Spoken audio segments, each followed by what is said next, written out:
ఇక ఎన్టీఆర్ జిల్లా మైలవరం నియోజకవర్గంలో స్వతంత్ర అభ్యర్థి వేములపల్లి పృథ్వీ తన ప్రచారాన్ని అయితే కొనసాగిస్తున్నారు. ప్రస్తుతం ఆయన మనతో ఉన్నారు.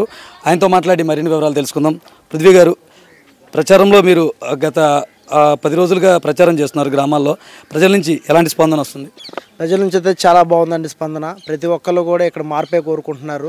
ఎప్పుడో 1963లో జరిగిన విధంగా సిపిఐ పార్టీ నాయకులు ఏ విధంగా అయితే వచ్చారో, తర్వాత ఇండిపెండెంట్లు ఏ విధంగా అయితే వచ్చారో, 2024లో విజయం ఖచ్చితంగా ఇండిపెండెంట్గా దక్కుతుందని మన ప్రభుత్వ అధికారులకు కానీ అందరికి కూడా అర్థమైపోయిందండి. ఖచ్చితంగా ఇక్కడ మార్పు అనేది వస్తుంది. నిన్న వరకు అక్కడ ఉన్న కృష్ణప్రసాద్ గారు మారి ఈరోజు ఈ పక్కకు వచ్చారు. సర్నాల తిరుపతిరావు గారు నేను సామాన్యులు అని అంటున్నారు. ఆయన సామాన్యుడే కావచ్చు, కానీ ఆయన వెనకాల ఎవరైతే ఉన్నారో వాళ్ళు పెద్ద బకాసురులండి. వాళ్ళందరూ కూడా ఆయన ముందు పెట్టి డమ్మీగా వెనకాల అంతా బాధాలని చెప్పేసి ముందే లెక్కలు మాట్లాడుకొని ఇసుక బాధాలి, అది యాష్ బాధాలి, అన్నీ కూడా బూడిద మొత్తం అన్నీ కూడా దోపిడీ చేద్దామని కాసుకొని కూర్చున్నారండి. ఖచ్చితంగా మేము అందరం కూడా వాటి మీద అడ్డుగా నిలబడతాము. వాళ్ళనైతే ఎటువంటి ఆగడాలను మేము చేయనీయం. ఖచ్చితంగా మైలవరం ప్రజలందరూ కూడా చైతన్యవంతులు, అందరూ కూడా నాకే పట్టం కడతారని నేను పూర్తి విశ్వాసంతో ఉన్నాను. ఖచ్చితంగా మైలవరంలో గెలుస్తాం. బకాసురుల్ని, ల్యాండ్దారుల్ని అందరినీ కూడా ఇక్కడ నుంచి తిరిగి పాపాలో బయటకు పంపించేస్తాం. అంటే నియోజకవర్గంలో ఎలాంటి సమస్యలు మీరు గుర్తించారు? నియోజకవర్గంలో సమస్యలు ఏంటంటే ప్రతి ఒక్కటి కూడా సమస్యనండి. నాయకులే పెద్ద సమస్యలుగా మారారు. ఇక్కడ ప్రతి ఓటర్ని పట్టించుకునే వాళ్ళు లేరు. వాళ్ళకి రేషన్ కార్డులు కావాలంటే చూసేవాళ్ళు లేడు. ఏదైనా పని కావాలంటే అడిగేవాళ్ళు లేడు. ఏ పని కావాలన్నా గెలిచేదాకా 1000 ఇస్తామంటారు, 2000 ఇస్తామంటారు. గెలిచిన తర్వాత వీళ్ళని 5000 తీసుకొచ్చుకో, కార్డు కావాలంటే 5000 తెచ్చుకోమంటారు, కార్డు కావాలంటే 2000 కట్టమంటారు. ఎంఆర్ఓ పేరు చెప్తారు, ఆడి పేరు చెప్తారు.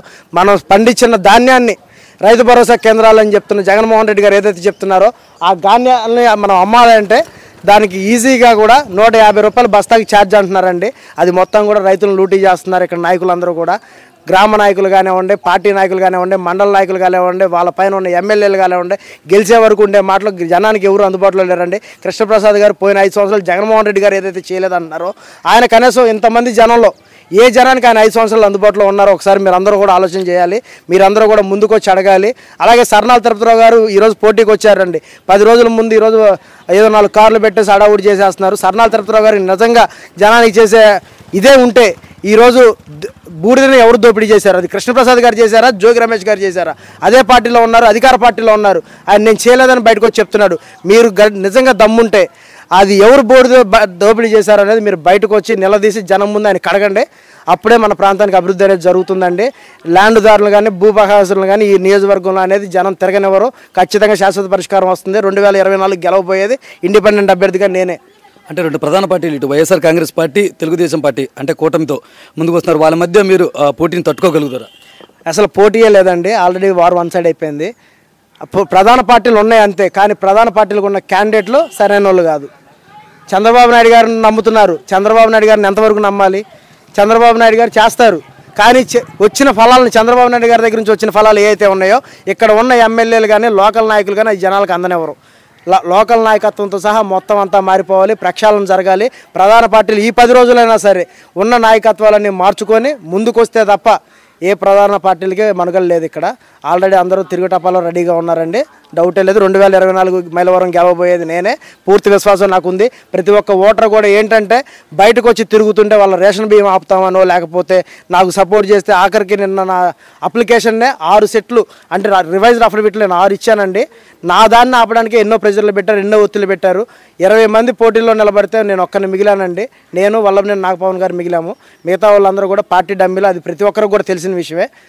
కాబట్టి ప్రతి ఒక్కరు కూడా ఆలోచించి విద్యావంతులలాగా వివేకంతో ఆలోచించి, మైలవరం ప్రజలందరూ కూడా వివేకవంతులే, ఖచ్చితంగా వేస్తారు. మీరందరూ కూడా సపోర్ట్ చేయాలని నేను మీడియా మిత్రులను కూడా మీ ద్వారా నేను వేడుకుంటున్నాను.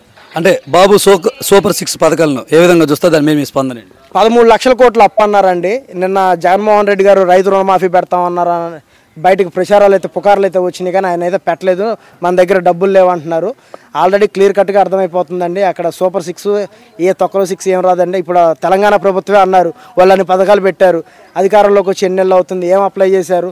అదే కేసీఆర్ గారు అంటే కనీసం వచ్చే పథకాలన్నా కంటిన్యూ అయ్యి ఉండే. ఇప్పుడు ఈయన వచ్చి ఈయనకి ఆ విషయాలన్నీ తెలుసుకొని, దాంట్లో మనకున్న బడ్జెట్ తెలుసుకొని, ఇప్పుడు 5 సంవత్సరాలు పోయినసారి నేను ఉన్నాను, మీరు కంపెనీ వాళ్ళు అందరూ వస్తారని చెప్పారు.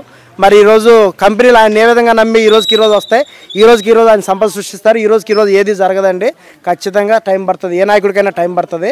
అందుకని మీరు పథకాల కోసం ఆశపడొద్దండి. మన రుద్రవరం గ్రామం, నేను ఒండూరుని ఎక్కడి నుంచో వచ్చి నేను రానవసరంలా నాకేం 10 నిమిషాలు జర్నీ చేస్తే నాకేం మైలవరం రాదు. నేను పుట్టి పెరిగింది మైలవరంలోనే, నేను నివసిస్తుంది మైలవరంలోనే. నాది రుద్రవరం గ్రామం. నా గ్రామాన్ని, నా మండలాన్ని నేను నియోజకవర్గం మ్యాప్లో పెడతాను. ప్రతి ఒక్కరికి అందుబాటులో ఉంటాను. అంటే వసంత కృష్ణ ప్రసాద్ గారికి మళ్ళీ అవకాశం ఇస్తే సాగునీటితో పాటు మైలవరాన్ని అభివృద్ధి చేస్తానన్నారు, ఎలా చూస్తారు? 2019లో కూడా ఆయన కానీ, ఆయన సతీమణి కానీ, ఆయన కూతురు కానీ చెప్పిన విషయాలు ఇవేనండి. మళ్ళీ 2029లో వచ్చి కూడా మళ్ళీ ఇదే సీన్లు ప్లే చేస్తారు. అంతకు మించి అయితే ఏముండదు, కాకపోతే కండువాలు మారుతాయి అంతే. సో మొత్తానికి ప్రజల నుంచి నాకు మంచి స్పందన ఉంది, తప్పకుండా నేను విజయం సాధిస్తాను. ఏమైతే వేములపల్లి పృథ్వీ స్వతంత్ర అభ్యర్థి తన అభిప్రాయాన్ని వ్యక్తం చేస్తున్నారు. సో విఎస్బి మీడియా, ఎన్టీఆర్ జిల్లా.